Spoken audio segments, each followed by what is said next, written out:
থাইল্যান্ডের এক কুমির খামারে একটি মাল্টিন্যাশনাল কোম্পানির পিকনিক চলছিল। আয়োজনে চমৎকার আর সবাই খুবই উপভোগ করছিল।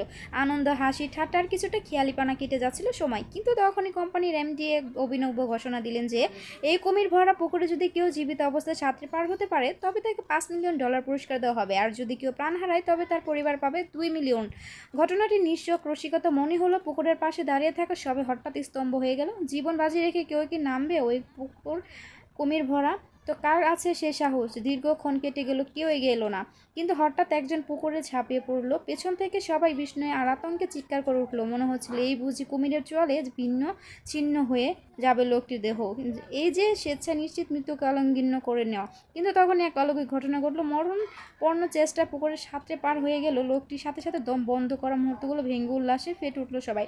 কোম্পানির এমডি নিজে এগিয়ে এসে $5 মিলিয়ন চেক লোকটির হাতে তুলে দিল। কলিগরা পিঠ চামড়ে অভিনন্দন জানাতে লাগলো। সবাই বিজয়ী প্রশংসা ভাসাচ্ছে। কিন্তু সে সাহসী কর্মচারী তখনই দিশেহারা হাঁপাতে হাঁপাতে বলে উঠল, আমি জানতে চাই আমাকে পেছন থেকে কে ধাক্কা দিয়েছিল। সবাই চুপ। এরপর ধীরে ধীরে প্রকাশ পেল সত্য। তার স্ত্রী তাকে পুকুরে ঢেলে দিয়েছিল। সেদিন থেকে জন্ম নিয়েছে সেই চিরন্ত প্রবাদটি, প্রত্যেক সফল পুরুষের পিছনে একজন নারীর হাত থাকে। এই গল্পটি আমার কাছে খুবই ভালো লেগেছে, এর জন্য আপনাদের সাথে শেয়ার করলাম। আর এরই মাঝে আমরা জাম ভর্তা করে ফেললাম, খুবই মজা হয়েছে। সবাই ভালো থাকুন, আল্লাহ হাফেজ।